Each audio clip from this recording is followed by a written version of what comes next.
There are three main ways to search the Ancestry platform: the good way, the better way, and the best way. We're going to go through all of them right now. All right, right from the tree view is a good way. You can search right from any ancestor. This is kind of a mini profile. You can search directly to all record collections with this information pre-populated just by hitting the search button. If we hit search, it takes you straight to a search already pre-populated with that ancestor's information.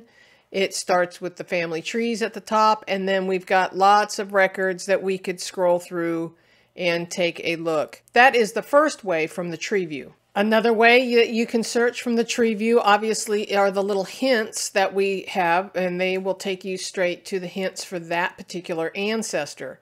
And so here it took us straight to the hint page and the profile page for, in this case, Elizabeth Ferguson. Okay, Connie, tell me something I don't already know. Okay, well, this one you might not already know. In the menus, the new menus that Ancestry has, they have all of these different new little menus, right? Well, here it says beta, recommended hints. Well, this pops up a whole new menu on the side of hints for all of the ancestors in your tree. So that is another way to search, is to drill into those hints. All of these are good, but they're not great. By the way, there is a 7-page handout for this episode. Links in the description about how to get the handout, and let's get back to it. So before we move on to another search function, I want to talk about hints real quick, because there are some people that are afraid of some of the things that are going on in the hints. So first thing you'll see when you go to an ancestor's profile, you click on the hints tab, you're going to get the member trees. First thing I do is I hit ignore. Why? Because I don't want to see them. I don't want to possibly import mistakes. Now, there's a lot of great genealogists out there, and they may have clues for me, but I want to have an unbiased search and research. So I want to look at the records first. The last thing I'm going to do is I'm going to look at those member trees and DNA. Those are the last things I look at. I am so focused on records because that's where a lot of the meat and potatoes are for what we're doing. So if you ignore something and you like, I wish I hadn't done that, you can always come back to the ignore tab and pick it up and say, don't ignore, and now go back to your new tab, and it's not there. That's because it's in the accepted tab. So for some reason, when you unignore something, it goes into the accepted tab, although we didn't really accept anything. If we click on the member trees, this is kind of goofy the way they did this. We can go through and decide which of the different member trees we want to accept. In this case, I'm not going to do any of them. I'm going to bail out of here because I don't want to look at member trees. So back to the hints. And now we've got a bunch of records, and it says new over here. So they're changing things a little bit. So we've got a bunch of new records that we can go through. And what I recommend you do is, instead of just clicking on here, I recommend you right click, open in a new tab, right? So then we right click, open in a new tab. Go down, right click, open a new tab. You're going to hear me talk about this if you haven't already. That way you can work each hint separately. This is the same strategy we do when we're looking at records in a regular search, as we right click and open in a new tab, every one of those record sets. And then as we're working through them and we decide, okay, this is not for me or it is for me, you know, either we've accepted it or not, we can even hit maybe, and then we close the tabs, right? So once we're back here on the ancestor's profile and you've got undecided over here, so there's, in my case, 4 pieces of evidence that I wasn't sure about, and that is perfectly acceptable. And so once I have decided that maybe these undecided records are something I want to further look at, then I can go in and review, and I can either totally ignore them because they're not the right records, or I can accept them and import that information into my tree. Another good way to search is from the ancestor's profile. If you hit the search button right here, it's going to populate a search with all the information from that ancestor's profile. As you can see here, we've got a lot going on. So one of the things that you want to pay attention to, we're just going to kind of break down the page here. At the very top of the screen, you have a mini family tree. So we've got Samuel Ferguson, his wife, his parents, and his children all in a glance, so that we can kind of keep an eye on those little details that we're looking for, because that's very helpful to have like the birth and death dates of some of these ancestors, so that while we're researching, we can decide whether this is a fit or it's not. The next thing you want to pay attention to is we've got a search box over here that's got sliders that we can increase or decrease effectiveness of our search. Here we've got 10,840 records that have come up in the search just from his profile. Well, that's a bit much. So what we can do is we can play with the sliders, if you're not familiar with this already, and we can try and narrow in some of these fields. We hit apply, and now we have 943 records from having just dialed in those a little bit. We could take his name maybe and pull that in and see if we can't get some better results. You get the idea. We can play with the sliders and narrow the results. So now one of the other things I want to point out here is found in ancestry trees. Again, these are member trees, and I'm not saying this is a bad thing. I'm just saying there's more. You could hit more like this and get more member trees. All right, here's another good search where you can go from anywhere in the platform, hit search, and then search all collections. Now, as you start to type, you're going to see your ancestors that are already in your tree start to pop up here. Now we've got a couple different people here, so I'm going to pick one, and it's going to pre-populate again, similar as if we were to search from the ancestor's profile. And while this is not bad, it's a lot of information. And if I hit search, let's see what we get. Okay, so we have 10,243 records again. So if we want to modify that, we can come up here to the search. And a lot of times what I'll do, in this particular case, this ancestor has a lot of records because he was a Revolutionary War soldier.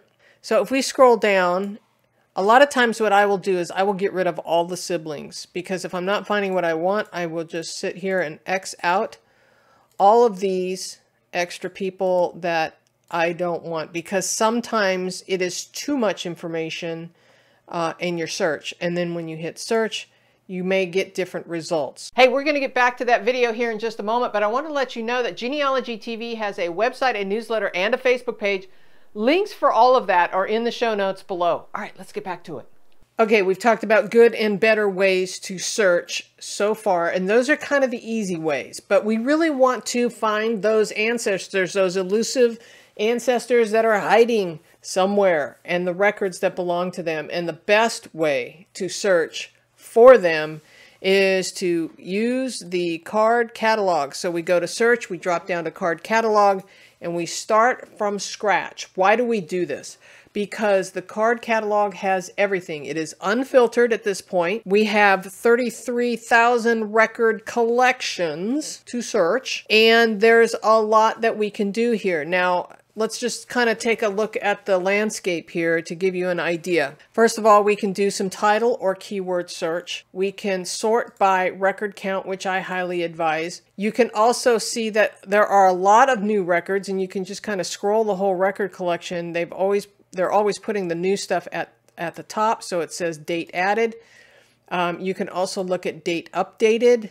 So here's some updated ones. I usually, when I'm doing a search, I go by record count, but I don't do this until I've already filtered it out. It really doesn't matter. You want to take a look at the boxes over here on the left. So we could search, if our mission is to find, say, a marriage record, then we might want to search by birth, marriage, and death. And then we might want to drill into marriage and divorce. Why divorce? Because divorce is evidence of a marriage. So they lump those together. And then we would do a location and time period search on top of that. So we add the location. I'm just going to pick, say, Florida. Let's go 1850s.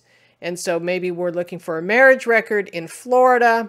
There's actually only one county actually listed for this decade. There's 117 now record collections for this search criteria. So what we would do then is, with record count selected, we can see there are more marriage record index from newspapers than anything else. The reason why we do this is it gives you better odds of finding what you're looking for. So let's pretend that this is what we're going after. Right click, open in a new tab.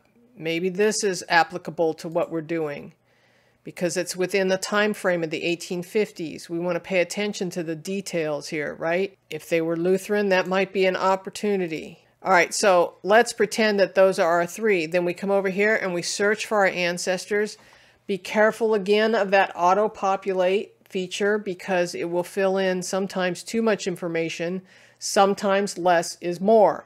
Then we're done searching that. Maybe we strike out on that one, we close that tab and we do it again. This is a little more labor intensive, but there's a reason why you're doing it this way, because you are looking at all the right records. Let me close these out. Let's pretend we've already researched all these. The reason why you're doing it this way is because if, let's say we drilled all the way into this county, we can see that there are very few records here for this county. And by the way, if you ever get to a county level and you're not finding what you're looking for, there's only 4,464 records. By the way, a record is a name of a person. A collection is the collection that we're looking at, okay? Point being is, if you're not finding what you want at the county level or the little township level or whatever, close this out and go back to the state level, because that will include census records and other records that would be possibly important. Okay, I'm back at the card catalog with a fresh start, and there's just a couple things I really want to point out. One is you really want to start drilling in by location first and time frame. You can always click on this as well as a hyperlink if you want to get the entire century instead of a decade. So there's a couple things I want to talk about too that are back on the profile search. Another tip I want to show you just for grins and giggles. So let's say that we're going to search this guy. Doesn't matter where we search him from, whether we search from the little mini profile or we search from his main profile, but this is one of those searches that we did earlier where it is pre-populated with a bunch of information. We could go in and edit that search and all this. One of the things I wanted to point out was right here. See where this says active? Well, it also says there are 22 results already in my tree. We could open that up and see what those results are, okay? And it gives you kind of, as we hover over it, those are all hyperlinks. They'll take you right to the record. We can scroll down and see all those. That's not my point. I'm going to close that up. This little active button right here is my point. So basically what this does, they used to call this smart filtering. And so what this does is if your ancestor's already in your ancestor's profile on your account, right?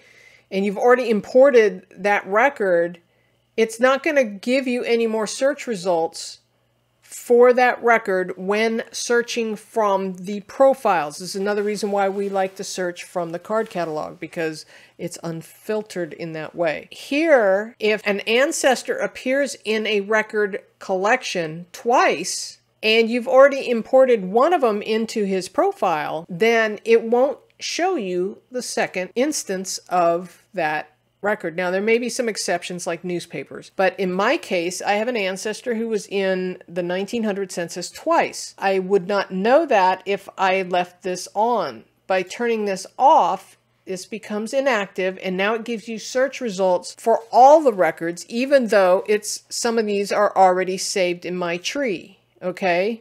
And I love this hover feature now they've got where, you know, sometimes you can hover over it and it gives you some additional information. Point being is, if they're in that record collection twice, so here's another 1910. So if he was in the 1910 twice, then I would have the opportunity to go look at that. So I just wanted to point that out. This by default is active. So just be mindful of that if you are doing searches from the profile or from the mini profile on the tree, or I don't know, somewhere where it pre-populates this information. Hey, that's enough grins and giggles for one day. All right, so there is a handout. Don't forget that links are in the description on how to find the handout, and there are more videos on the screen for your binge watching pleasure. We'll see you in the next one. Bye-bye.